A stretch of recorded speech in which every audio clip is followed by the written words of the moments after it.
Some people say the nativity stories contradict each other because Luke does not mention the Magi or the wise men being present at Jesus' birth, whereas Matthew does. Now, this could be a case of Matthew recording a detail that Luke omitted. But guess what?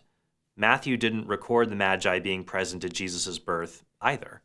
Matthew 2:1 says, "When Jesus was born in Bethlehem of Judea, in the days of Herod the king, behold, wise men from the east came to Jerusalem."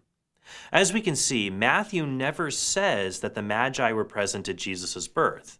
He only says that in the days of Herod the king, the Magi came to Jerusalem, not Bethlehem.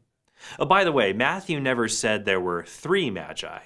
That's a pious tradition that developed later based on the 3 gifts of gold, frankincense, and myrrh that the Magi brought Jesus. Matthew does tell us that after the Magi failed to return to Herod after visiting Jesus, Herod ordered all of Bethlehem's male children under the age of 2 to be killed.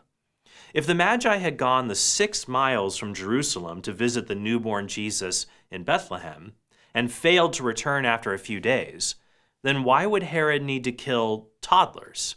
This implies that much more time had passed between Jesus' birth and the Magi failing to return to Herod, thus motivating Herod's plan to kill any child who could be the young king, who, by the time of the issuance of this decree, might have been 2 years old.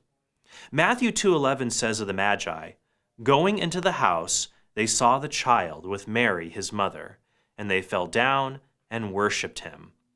If Jesus was a toddler when the Magi visited, then the Holy Family were either permanently residing in Bethlehem after Christ's birth, before they later settled in Nazareth, or they were temporarily residing there, possibly with relatives, while they were away from their home in Nazareth.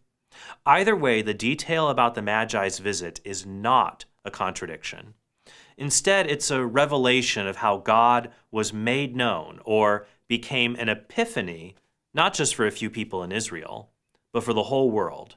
Through this manifestation of the Incarnation, all people could eventually rejoice in the birth of God, their Savior.